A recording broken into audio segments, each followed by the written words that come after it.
चलो तो स्टार्ट करते हैं। तो थोड़े बहुत क्वेश्चंस जीपी पे और कर लेते हैं, उसके बाद HP we will start. Okay, तो जैसे मान लो क्वेश्चन है कि the third term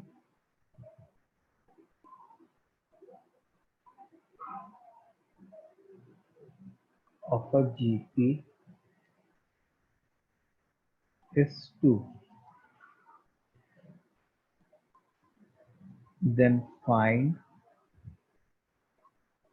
product of first 5 terms.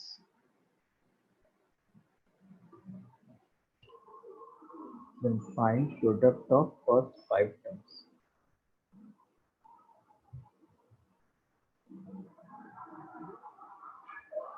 चलो इसको करो।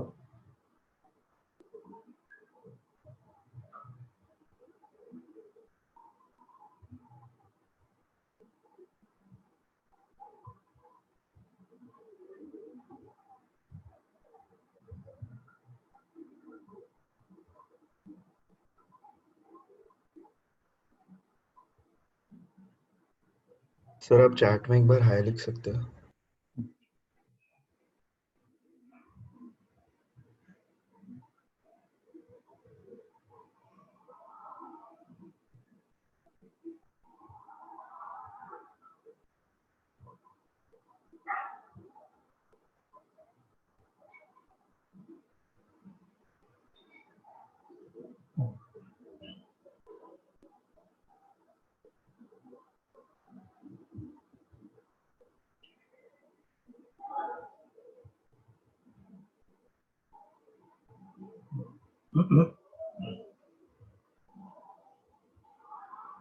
ओके, और किसका इसका हुआ? अदिति, दिव्यांश,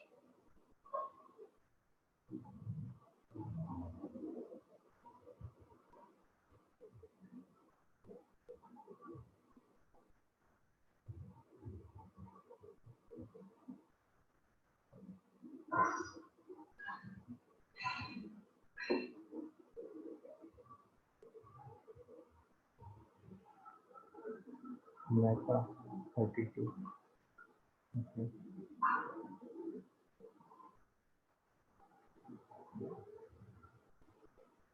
जिया 32। देखो थर्ड टर्म जीपी का 2 है, इसका मतलब क्या है? ए आर स्क्वायर की वैल्यू 2 है। अब हम लोग से क्या पूछा गया? Product of first 5 terms. मतलब प्रोडक्ट ऑफ फर्स्ट 5 टर्म्स मतलब a into a r into a r square into a r cube into a r raise to 4, इसकी वैल्यू पूछी गई है। तो देखो ए 5 बार मल्टीप्लाई हो रहा है, so it will become a raise to 5। R का पावर 1 प्लस 2 प्लस 3 प्लस 4, तो आर का पावर जो है 10 हो जाएगा।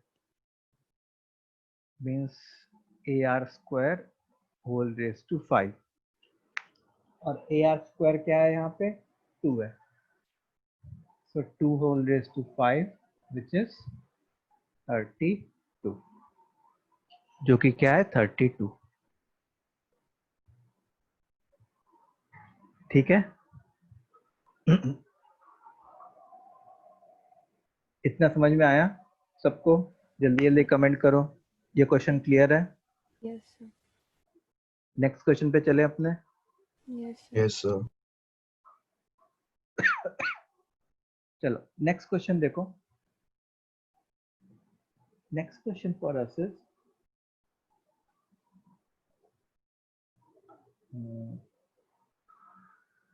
4x square plus 2x minus 1 is equal to 0। इसके रूट्स अल्फा एंड बीटा है।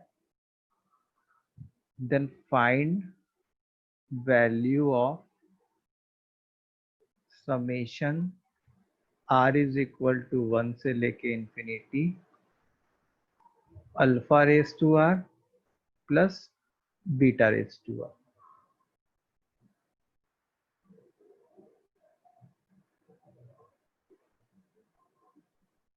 हाँ अभी थोड़े बहुत क्वेश्चंस करेंगे एचपी के अरे जीपी के ऊपर, फिर उसके बाद मैं एचपी पढ़ाऊंगा।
चलो आया किसी काम से?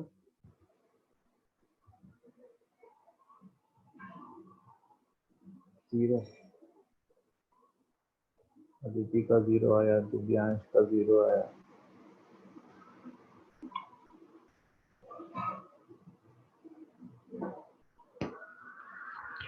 जिया जीरो।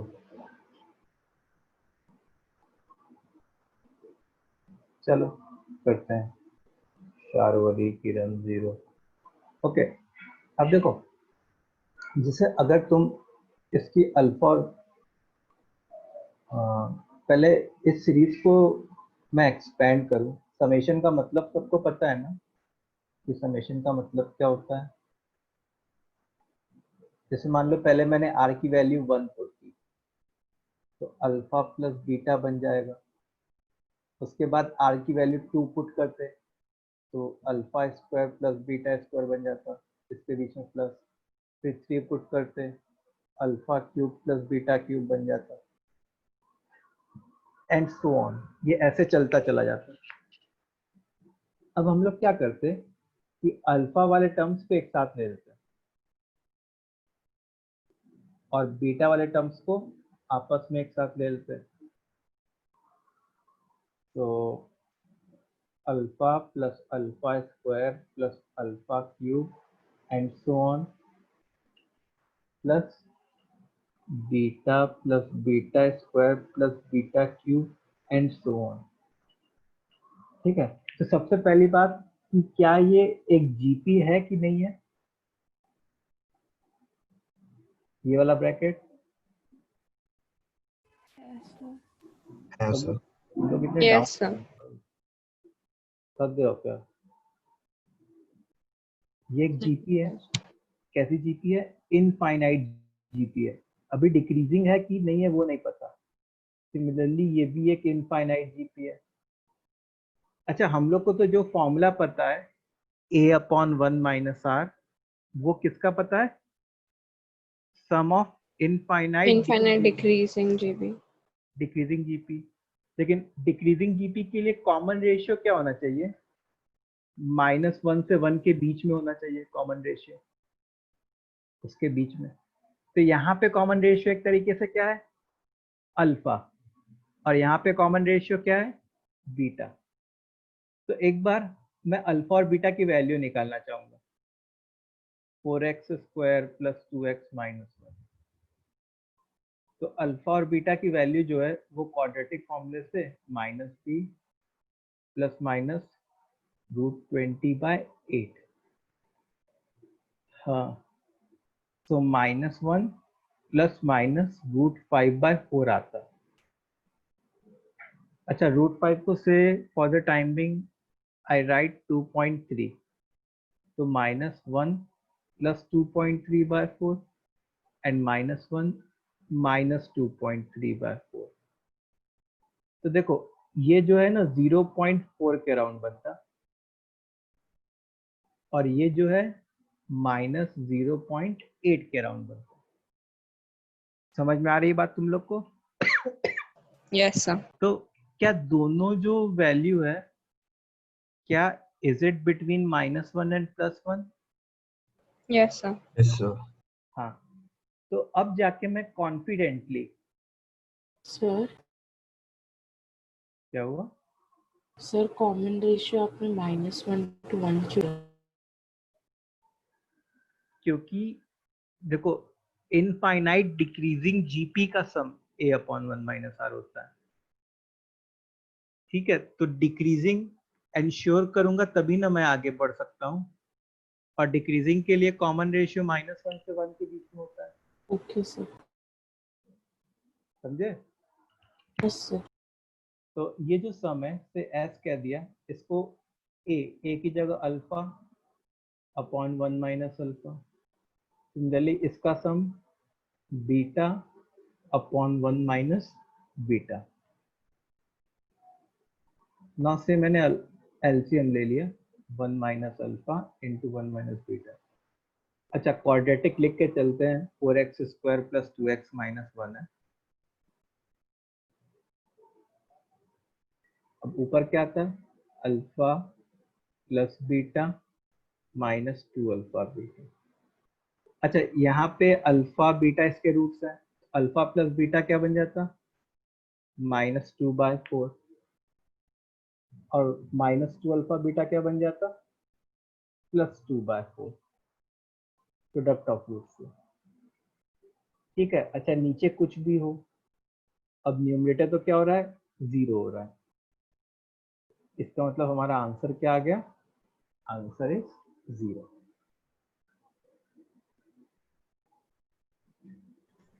सर हाँ सर हम टेंडिंग टुवर्ड्स 0 को भी अप्रॉक्स 0 मान सकते हैं ना? हाँ, मतलब यहाँ पे जो आंसर बताना रहता है वो मतलब अप्रोक्सीमेटली वाला होता है, तो वो फाइनल आंसर ही देते हैं हम लोग जो भी। Okay sir. ठीक है, ये सबको समझ में आ गया? Yes, sir. ओके। एक और क्वेश्चन करोगे इस पे? किसी को डाउट? स्टूडेंट्स, इसमें से किसी को डाउट?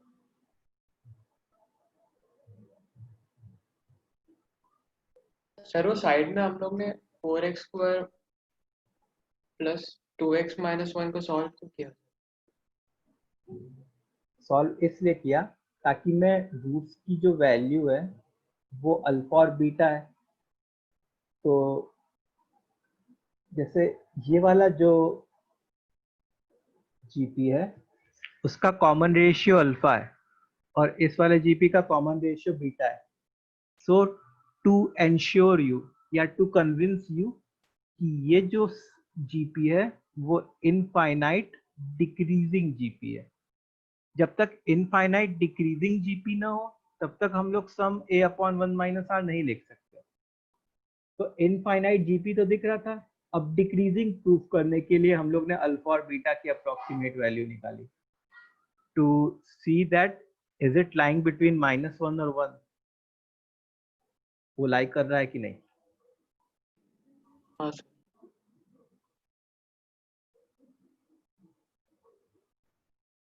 चलो अच्छा, नेक्स्ट क्वेश्चन देखो।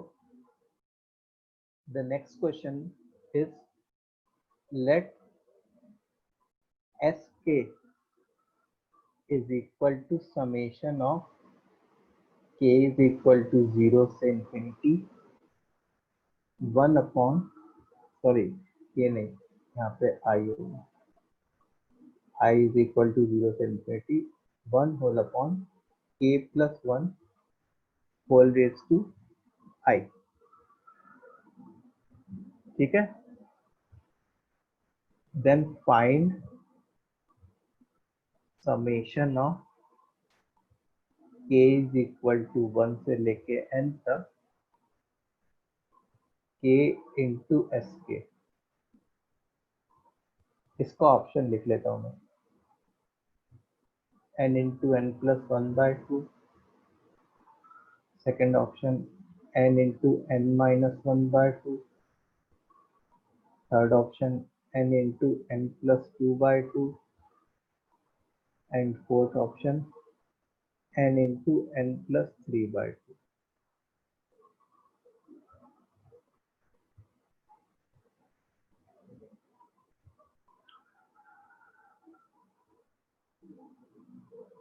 सर हम्म, सर पिछले क्वेश्चन में आपने s is equal to alpha upon 1 by alpha वो क्यों लगाया? इस वो वाला इस सीरीज का सम, इस ब्रैकेट का सम क्या होता है, a अपॉन 1 माइनस r होता है। तो इसका फर्स्ट टर्म भी a है, अल्फा है, और कॉमन रेशियो भी अल्फा है, तो ये आ गया। सिमिलरली बीटा वाला लिख लिया। Okay sir, thank you.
सही है, अदिति का सही आ गया।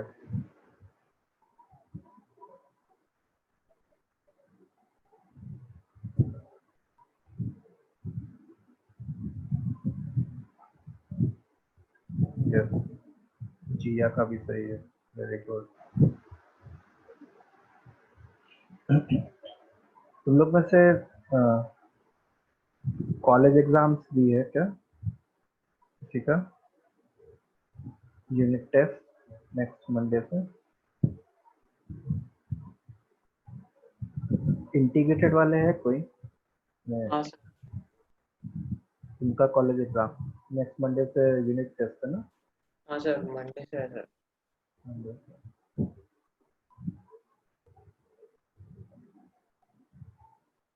डी ऑप्शन, डी ऑप्शन है correct answer is D.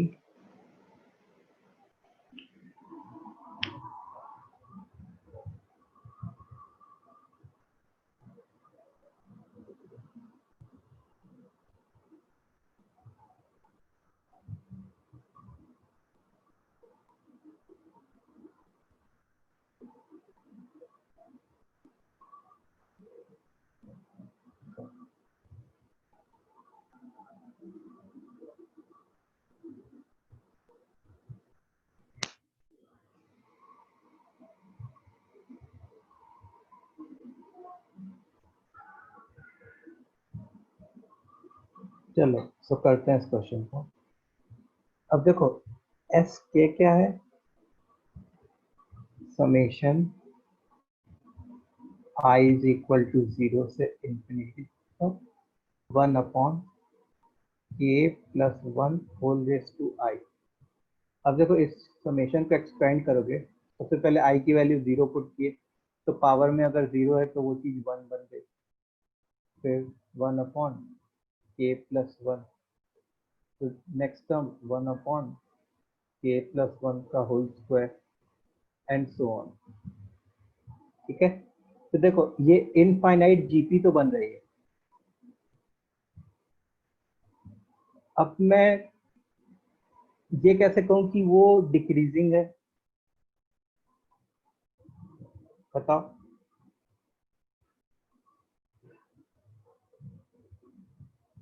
Sir denominator बढ़ता जा रहा है। हाँ, डिनोमिनेटर बड़ा है, जैसे ठीक है मान लिया कि इसका common ratio 1 upon k plus 1 है, लेकिन ये इस बात की गारंटी है कि 1 अपॉन के प्लस 1 से छोटा ही होगा। क्वेश्चन समझ में आ रहा है तुम लोग को? हाँ क्या मैं पूछता हूँ? सॉरी, पता किस बात से मेरे को पता चला, क्योंकि के यहाँ पे एस का सबस्क्रिप्ट है, और एस का जो सबस्क्रिप्ट है वो तो हमेशा नेचुरल नंबर होगा, S1, S2, S3, S4। ठीक है, मतलब के जो है वो एक तरीके से ग्रेटर देन इक्वल टू 1 होगा, मतलब ये वाली क्वांटिटी जो है वो एक तरीके से 1 से बड़ी ही होगी। Is that point clear? Denominator Yes, 1 से बड़ा होगा तो वो जो रेशियो है ओवरऑल 1 से छोटा होगा, मतलब 0 से 1 के बीच में होगा कॉमन रेशियो। तो ये इनफाइनाइट डिक्रीजिंग अब जाके डिक्रीजिंग हुआ। वैसे ऐसे टाइप के क्वेश्चंस में हमेशा डिक्रीजिंग ही होता है। तो a अपॉन 1 माइनस आर, तो 1 अपॉन 1 माइनस आर कितना बन गया हमारा, k प्लस 1 अपॉन के बन गया। तो इससे क्या हुआ ना, हमारी एस के की वैल्यू आ गई, एस के इज व्हाट, के प्लस 1 अपॉन के। अब हम लोग को जो फाइंड करना है वो फाइंड क्या करना था, देखो जरा, summation k is equal to 1 से लेके n तक k इंटू एस के। तो summation k is equal to 1 से लेके n तक k इंटू एस के की जगह ये पुट कर दिया k प्लस 1 अपॉन के, तो के चले गया। ना मुझे डाउट है इसमें, हाँ, तो ऊपर स्क्रॉल कर ही नहीं। क्या ऊपर करूँ? सर वो आई डिनोमिनेटर में है कि न्यूमरेटर में? पावर में। पावर। ओके सर ठीक है। हाँ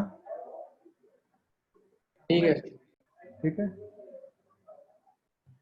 तो अब एक तरीके से ये ऐसे बन गया, summation of k is equal to 1 से लेके n तक k प्लस 1।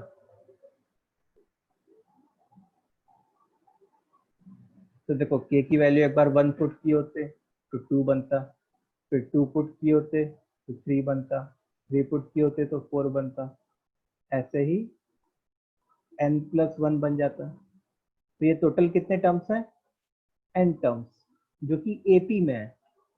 तो इसका सम क्या आएगा, n/2 first term plus last term,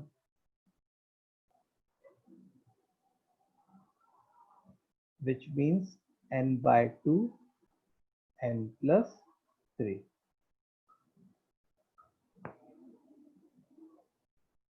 तो 2 मिनट ऊपर स्क्रॉल कर रहा हूँ। आया तुम लोग को समझ में?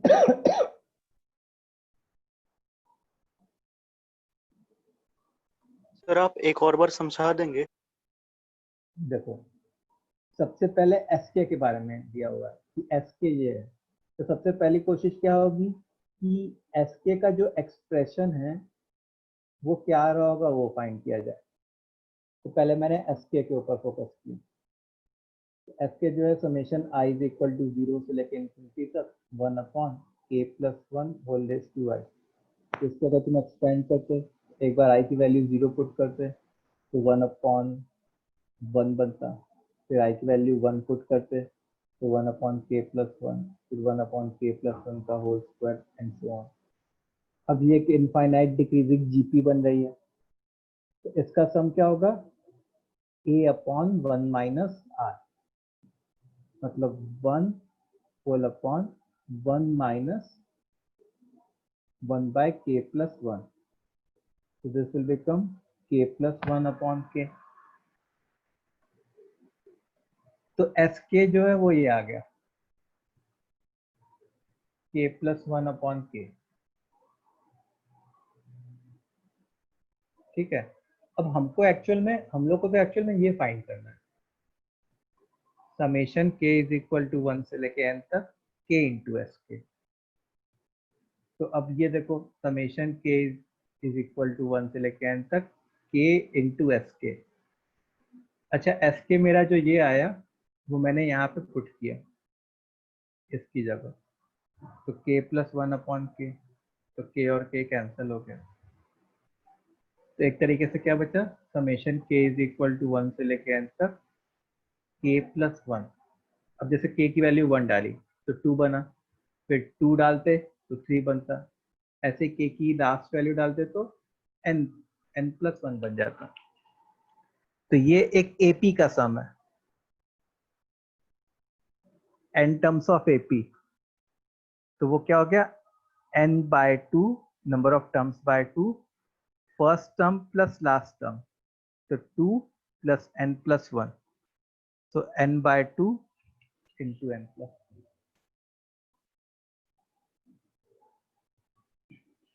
ठीक है, Yes, sir. Thank you. चलो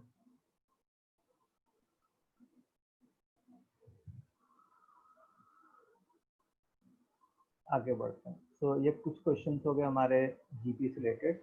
नाउ अच्छा एक बात और भी याद रखो कि to assume 3 terms in GP,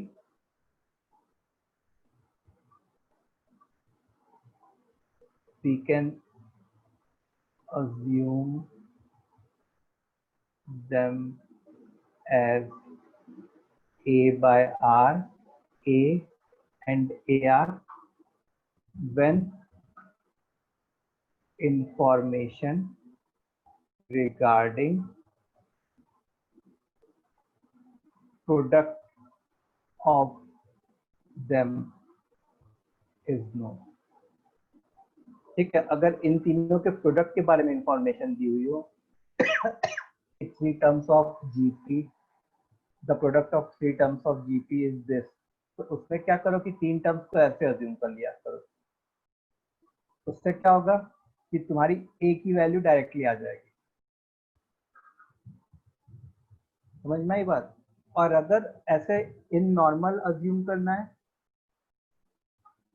otherwise अगर प्रोडक्ट के बारे में इंफॉर्मेशन नहीं दी गई है तो assume them as a AR AR square. कैसे अज्यूम करोगे, A AR AR स्क्वायर। ठीक है, Yes, sir. चल so now let's move to harmonic progression। Sir 1 minute थोड़ा सा ऊपर कीजिए ना।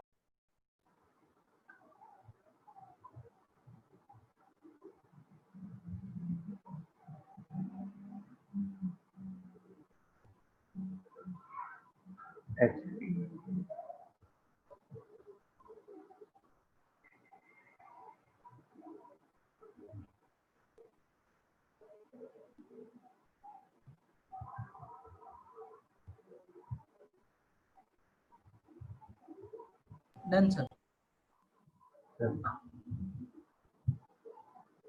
अब देखो HP क्या होता है? Harmonic progression. It is a series in which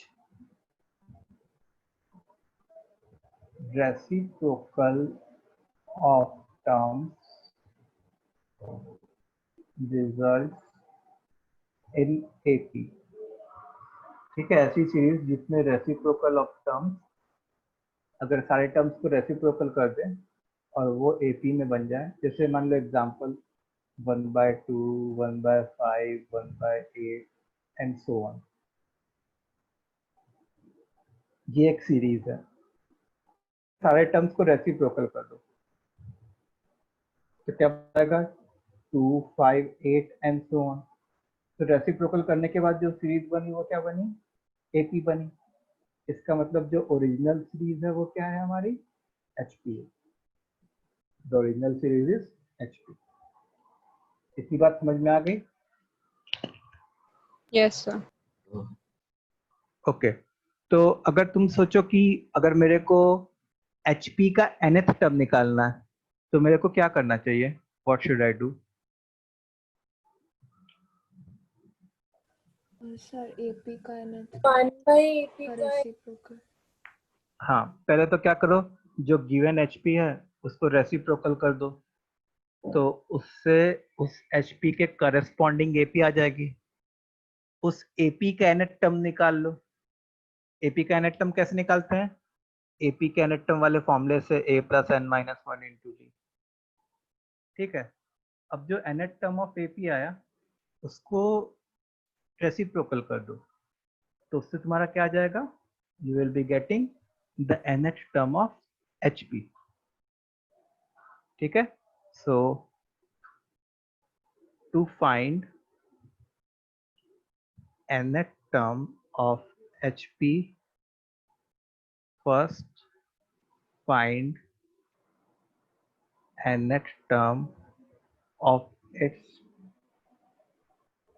corresponding AP. उसके corresponding AP का nth term find करो, then reciprocal it to get nth term of HP. ठीक है, समझ में आई बात? Yes sir. एक क्वेश्चन अगर मैं लिखूं, क्वेश्चन है से 2, 5 ... ये एक HP है. then find 10th term of this HP.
हो गया सर।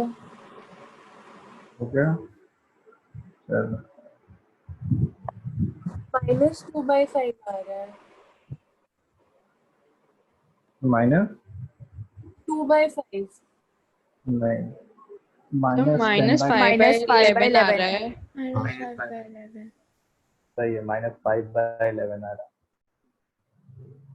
देखो इसको रेसिप्रोकल करो पहले, 1/2 1/5, तो ये जो है AP बन जाएगा। अब इस AP का कॉमन डिफरेंस निकाल लो, तो दैट विल बी 1/5 माइनस 1/2। तो 1/5 माइनस 1/2 कितना होगा? -3/10। -3/10। अब 10th term of this AP निकालो, तो A प्लस 9D,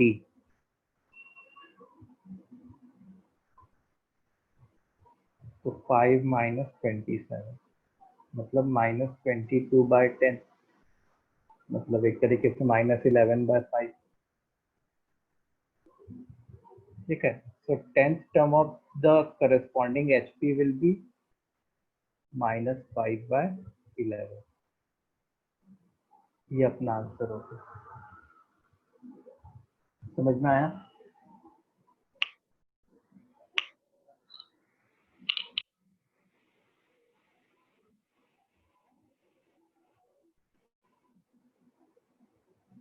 सबको क्लियर है ये? नेक्स्ट क्वेश्चन पे चला जाए। Yes sir। Yes sir. Okay, now the next question is 7 8 ... It is in HP, then find value of largest term of this series.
क्या आया? 8 आएगा कैसे?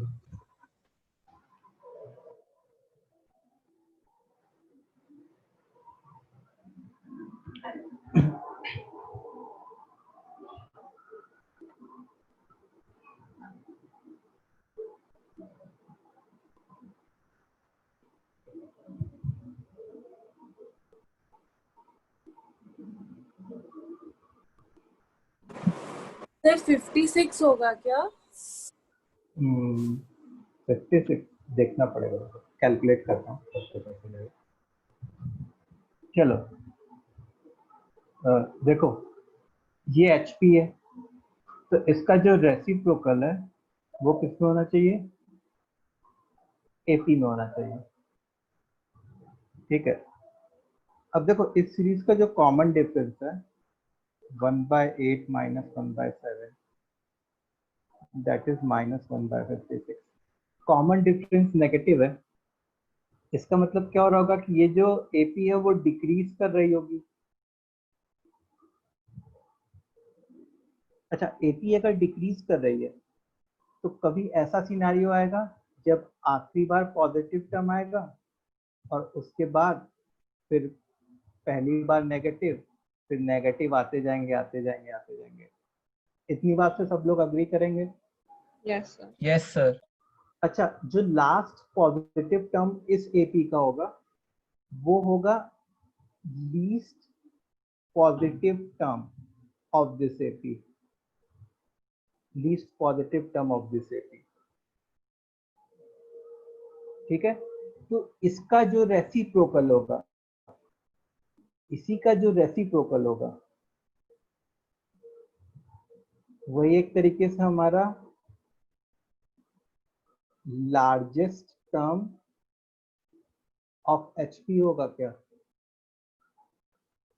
अगर डिनोमिनेटर सबसे छोटा हो जाए तो वो वाला फ्रैक्शन सबसे बड़ा हो जाएगा। सब लोग अग्री करेंगे? Yes sir. अब मेरा टारगेट क्या है? मेरा टारगेट है कि मैं ये वाला टर्म फाइंड करूं, इस AP का लास्ट पॉजिटिव टर्म। तो इस AP का लास्ट पॉजिटिव, ऐसा टाइप का क्वेश्चन किया है क्या हम लोगों ने कभी AP का लास्ट पॉजिटिव टर्म फाइंड करने का? हाँ सर। AP में किया था। कहाँ पे किया था? जहाँ पे मैक्सिमम सम वगैरह की बात हो रही थी। ठीक है, तो AP का लास्ट पॉजिटिव टर्म निकालने के लिए हम लोग क्या करते हैं कि पॉजिटिव, जैसे मान लो ये AP है, तो लास्ट पॉजिटिव और फर्स्ट नेगेटिव के बीच का जो बैरियर होता है वो कौन होता है? जीरो, हाइपोथेटिकल जीरो, मतलब जीरो आ भी सकता है और नहीं भी आ सकता। ठीक है, तो मैंने क्या सोचा कि एक काम करते हैं, Tn of this AP is equal to 0 लिखते हैं। उससे थोड़ा सा हम लोग को आइडिया लगेगा कि किस पोजीशन पे इस AP में एग्जैक्टली 0 आ रहा है। तो Tn क्या होता? 1/7 plus n-1 into D. D was -1/56 is equal to 0. इतनी बात समझ में आ रही है सबको? So 1/7 is equal to n-1 upon 56. 7, 8.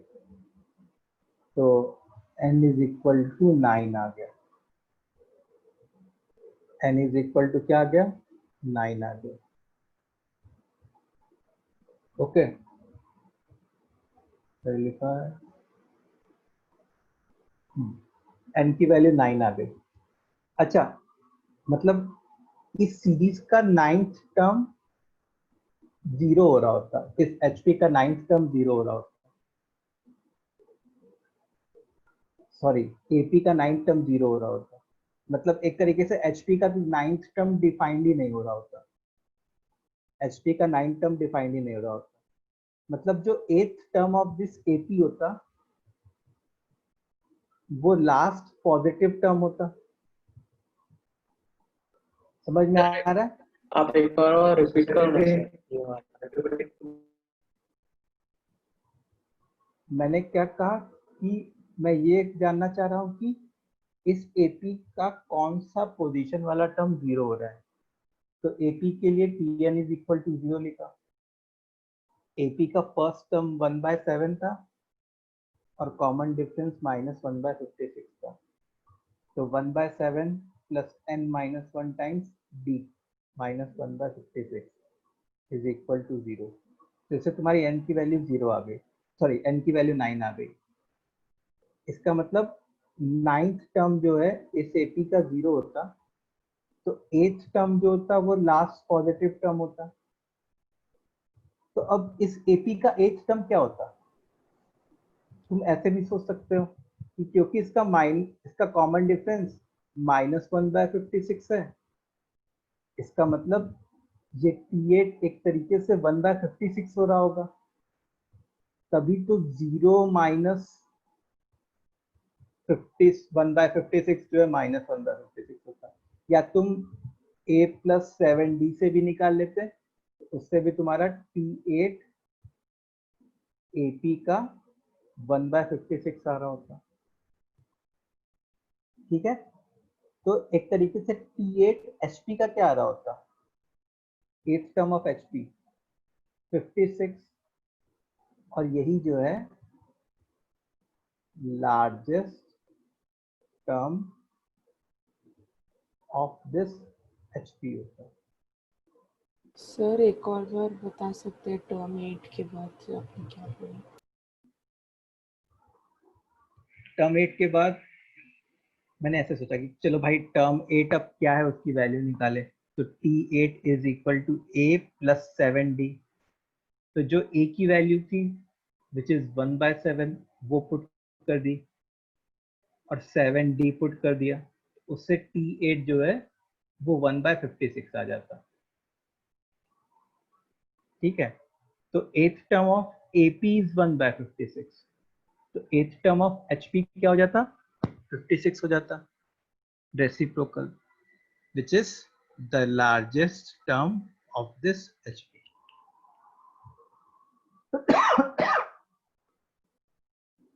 समझ में आया? सब लोग कमेंट करो एक बार जल्दी से, ये चीज क्लियर है?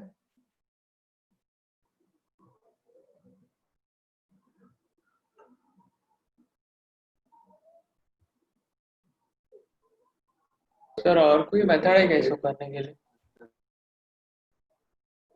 नहीं नहीं, इसी तरीके से ही होगा।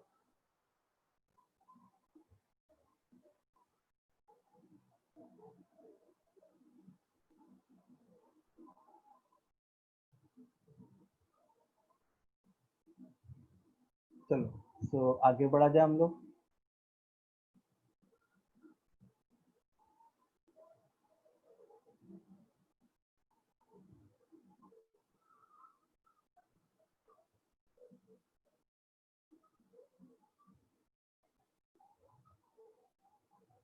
अच्छा, नेक्स्ट क्वेश्चन है अपना कि if Tk denotes kth term of an HP and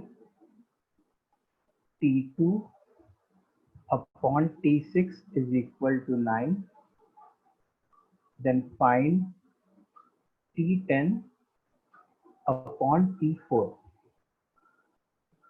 then find T10 upon T4।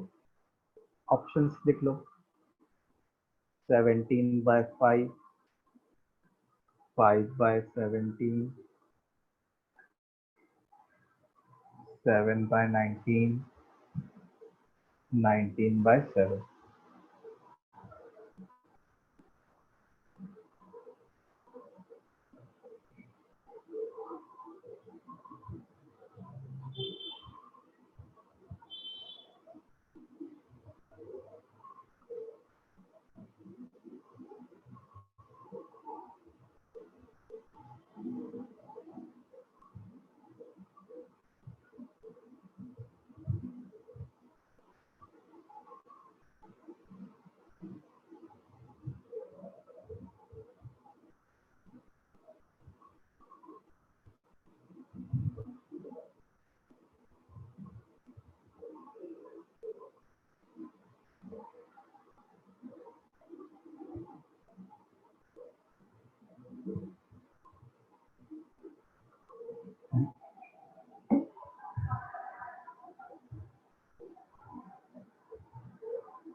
क्या आंसर आ रहा है? तो ये बी आ रहा है। गुड, दिया।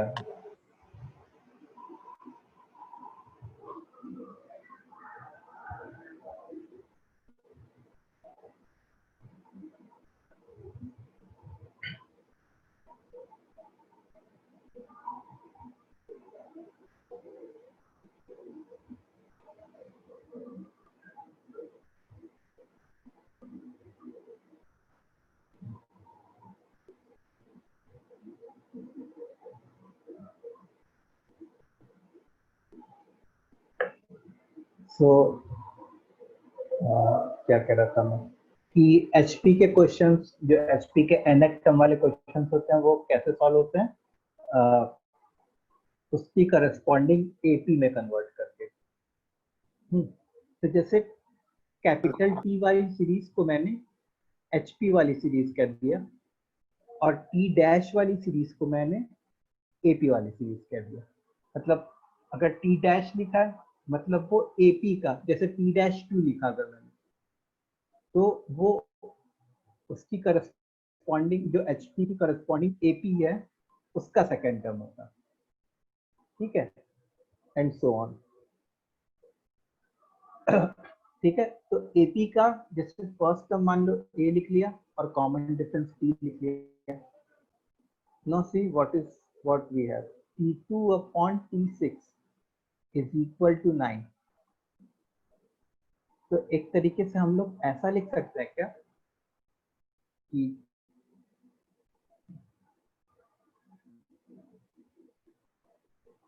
T-6 upon T-2 is equal to 9। क्यों? क्योंकि 1 upon T6, T तो T-6 होता है ना, and 1 upon T2 is equal to T-2 होता है। अब T-6 का क्या मतलब है? A plus 5D। पर वो 9 क्यों होगा? 1/9 होगा ना? नहीं, मैंने यहाँ पे चेंज कर दिया ना, तो यहाँ पे थोड़ा चेंज करूंगा। Okay sir. ठीक है, सो सॉरी, तो a plus 5D is equal to 9a plus 9D। तो इससे क्या आ गया हमारा? 8a plus 4D is equal to 0। मतलब 2a plus d is equal to 0। चलो, एक ये रिलेशन आ गया जो हम लोग को क्वेश्चन सॉल्व करने में हेल्प करेगा। अब हम लोग से T10 अपॉन T4 पूछा हुआ है, T10 अपॉन T4 पूछा हुआ है, मतलब ये एक तरीके से HP का पूछा हुआ है। तो इसको अगर मैं AP में कन्वर्ट करता तो मैं ऐसे लिखता T-4 अपॉन T-10। सबको समझ में आ रहा है? T-4 मतलब A plus 3D, A plus 9D। अब यहां से D की वैल्यू -2 है, तुम पुट करो, तो D की वैल्यू -2 है पुट करोगे तो A-6 है होल अपॉन A-18 है, मतलब -5 है अपॉन -17 है, so which is 5/17। बी वाला आंसर 5/17।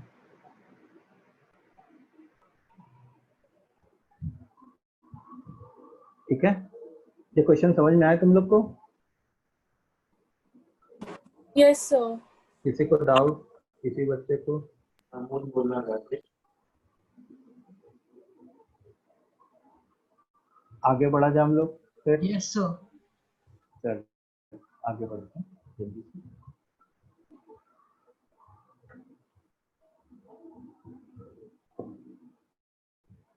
अब देखो जरा,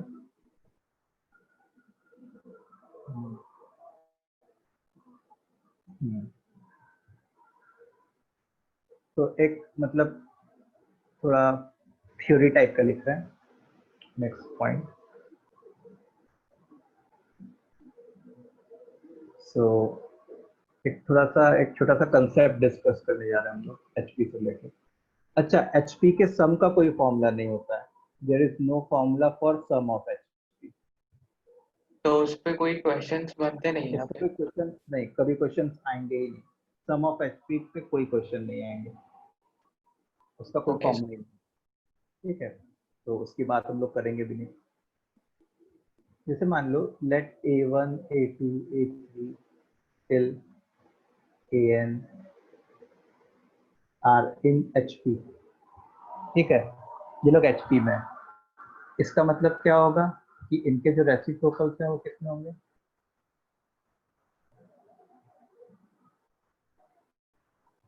will be in AP, they will be in AP. अब जैसे मान लो कि इस एपी का जो कॉमन डिफरेंस है वो से डी है। इस एपी का कॉमन डिफरेंस क्या है? डी है।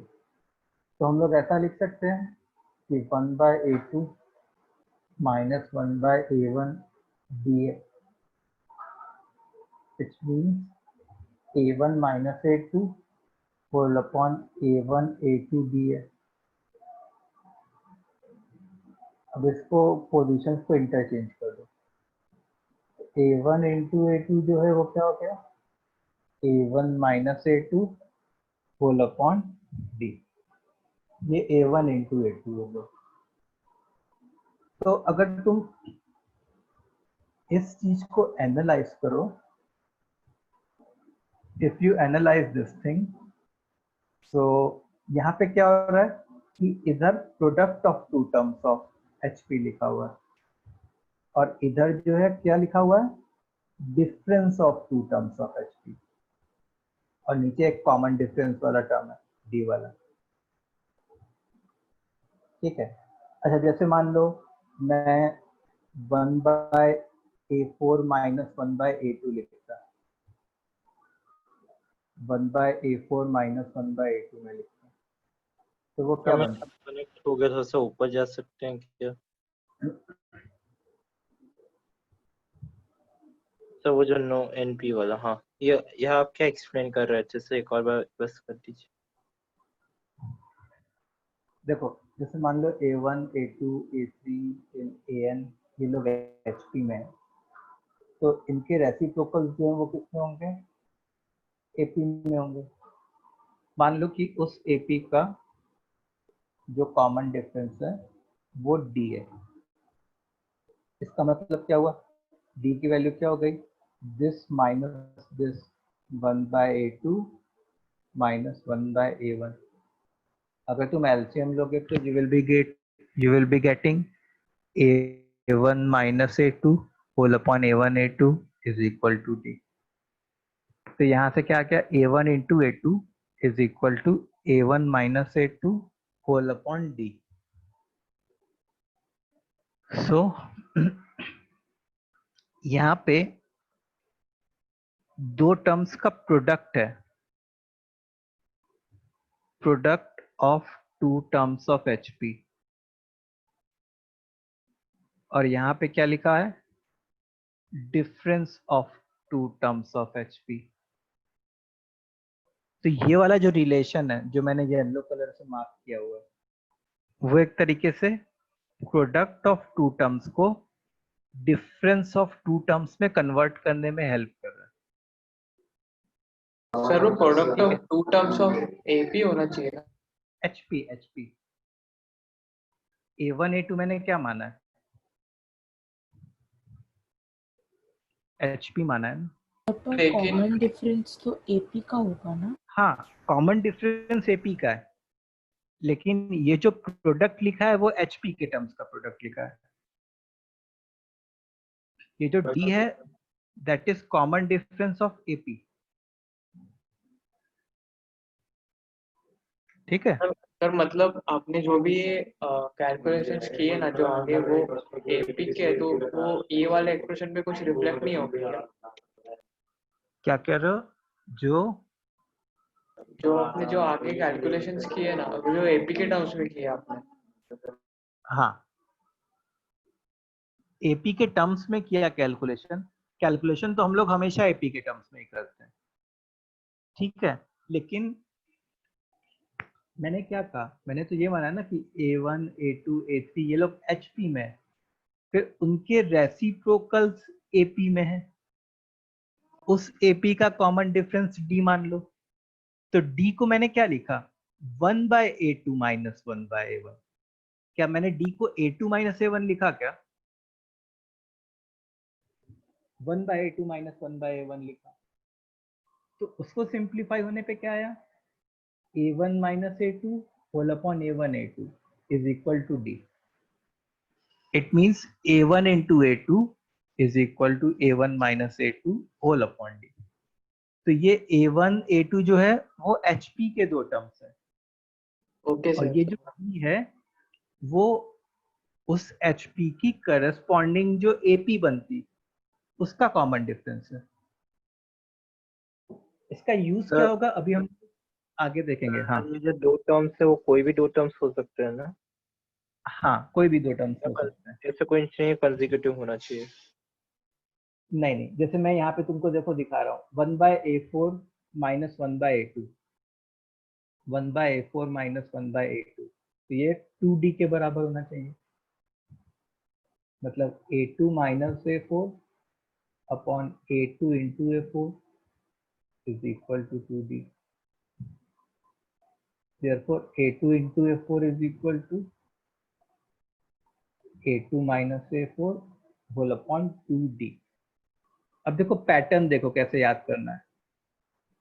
जैसे एक छोटा सबस्क्रिप्ट है, एक बड़ा सबस्क्रिप्ट है, 1 है 2 है, तो इधर क्या लिखा, छोटा सबस्क्रिप्ट माइनस बड़ा सबस्क्रिप्ट होल अपॉन दोनों सबस्क्रिप्ट के बीच में जो डिफरेंस है उतना टाइम्स D।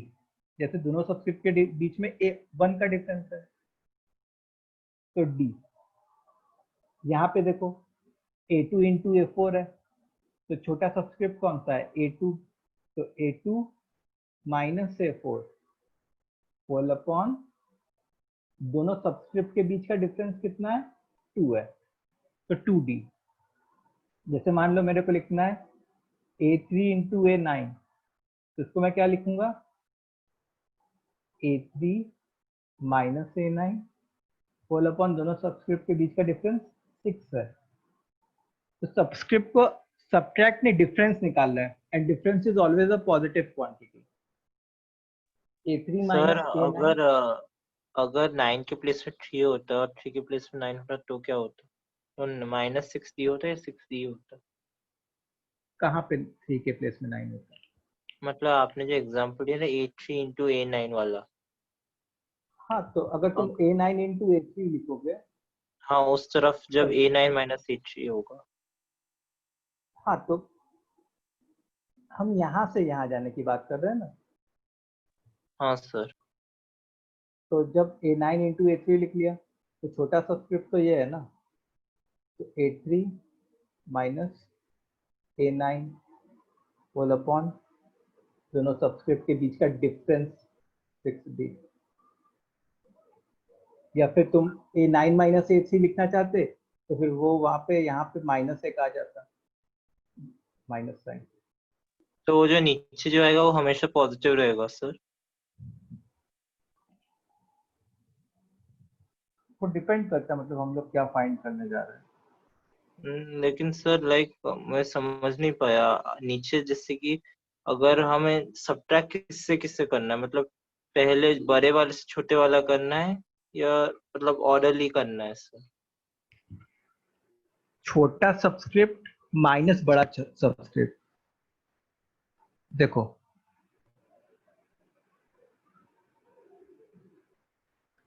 जैसे मान लो A7 इंटू A2 होता, तो छोटा सबस्क्रिप्ट कौन सा है, A2, तो A2, बड़ा सबस्क्रिप्ट A7। अच्छा, दोनों सबस्क्रिप्ट के बीच का डिफरेंस,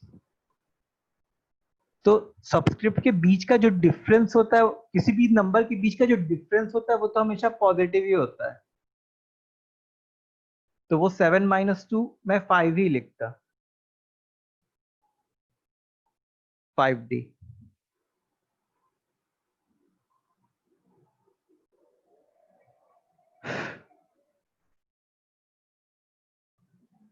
ठीक है, चलो अब इसके ऊपर एक क्वेश्चन करो। क्वेश्चन ये है कि if A1, A2, A3 till AN are in HP, then prove that A1A2 plus A2A3 till AN minus 1 AN is equal to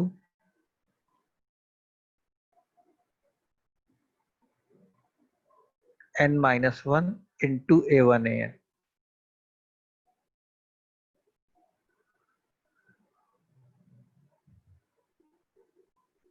ठीक है, एक नोट बस यहाँ पे ये लिख लो कि above technique is used to convert product of two terms of HP in their difference।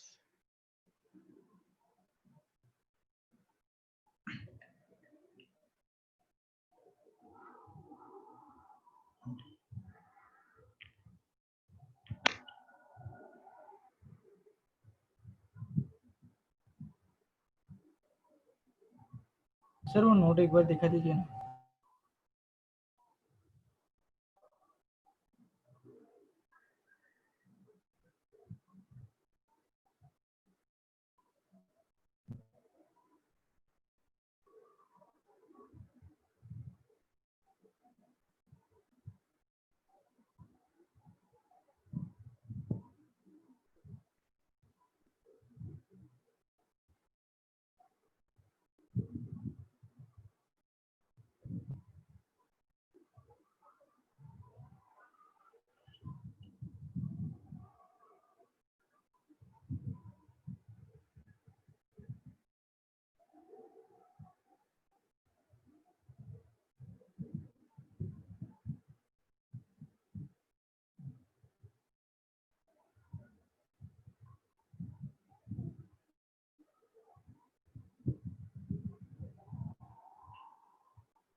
Sir आप थोड़ा सा ऊपर करेंगे।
तीन लोग का हो गया, बाकी लोग भी करो।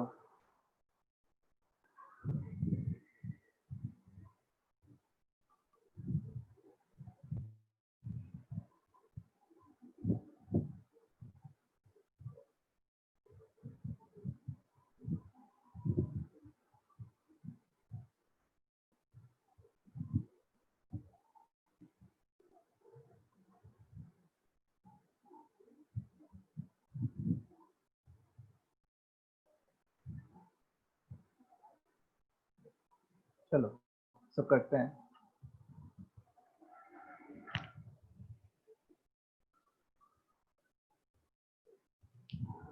सो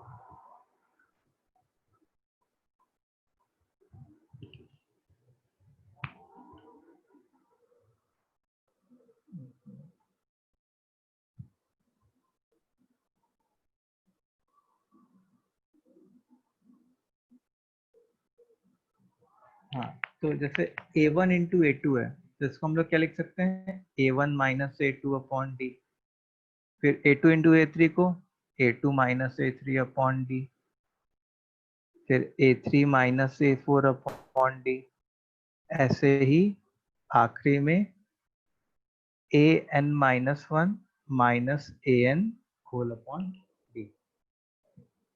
ठीक है, तो देखो क्या होता कि a2 कैंसिल हो जाता, a3 कैंसिल हो जाता, a4 कैंसिल हो जाता,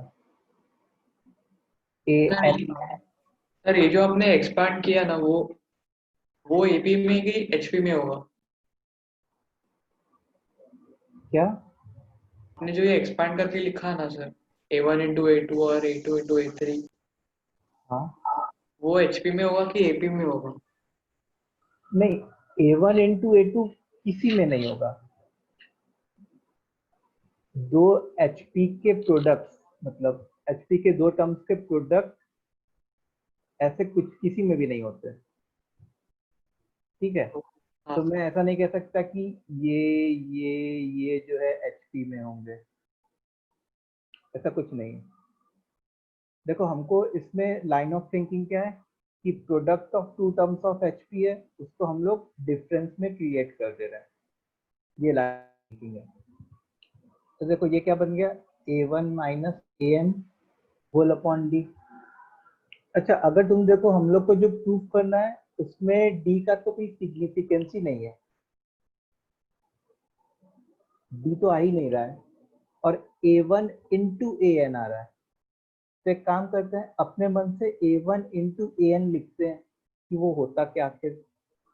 तो a1 इंटू an क्या होता, प्रोडक्ट को डिफरेंस में a1 minus an whole upon n minus 1 d whole upon n minus 1 d। तो यहाँ से जो हमारा आंसर आ रहा है वैसे तो वो a1 minus an upon D आ रहा है, तो यहाँ से a1 minus an upon D को सब्जेक्ट बनाया। So a1 minus an upon D will be what, n minus 1 into a1 an। therefore a1 minus an upon d क्या हो गया, n minus 1 into a1 into an which is equal to RHS, जो कि RHS के बराबर है।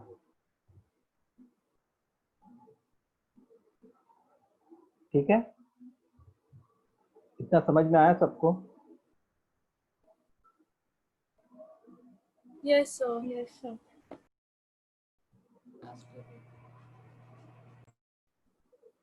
इसमें किसी को डाउट है, एक बार जल्दी से बताओ, क्लियर कर ले।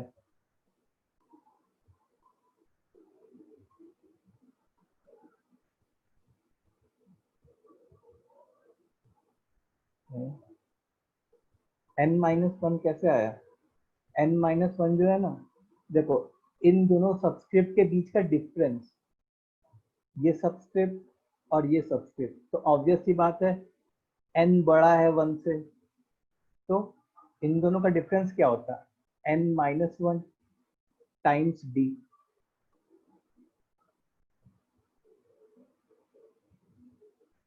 समझ में आया वेदांत? Yes sir. ओके ठीक है। सो अच्छा, अब इसके बाद हमारा नेक्स्ट टॉपिक है हार्मोनिक मीन, HM। ठीक है, this we will discuss in next class, next class में हम लोग डिस्कस करेंगे। ओके सर एक और क्वेश्चन देगा क्या ऐसा? एक और क्वेश्चन, चलो होमवर्क के लिए क्वेश्चन लिख ली। A1 A3 plus A3 A5 plus A5 A7 till an minus 2 an is equal to n minus 1 a1 an upon 2। इसको प्रूव दैट करना है हमको, ठीक है। Okay sir. अच्छा, संडे को एक छोटा सा TWT होगा जिसमें AP, GP और HP आएगा। सर जो थर्सडे को मतलब कल पढ़ाया जाएगा वो भी आएगा? हाँ, HP Okay. तक पूरा आएगा, HP तक पूरा आएगा, ठीक है। तो प्रिपेयर कर लेना, संडे को मोस्ट प्रोबेबली मॉर्निंग में या आफ्टरनून में रखेंगे। सर आप एक बार कल जो कन्वर्शन वाले हैं ना, मतलब जो AP इसका कौन सा GP हो सकता है, GP जिसका HP, वो सब वाले एक बार थोड़े उस टाइप के कराइएगा ना, उसमें भी थोड़ी दिक्कत हो रही थी जो आपने होमवर्क दिया था उसमें। Yes sir. कैसे कैसे? अच्छा, इनमें ये टर्म्स जो है AP में हो सकते हैं कि GP में हो सकते हैं क्या? हाँ वो वाले। ठीक है, चलो तो आज के लिए इतना ही करते हैं हम लोग। Okay sir, thank you sir. Thank you sir. Bye sir. Bye sir. Bye sir. Bye bye.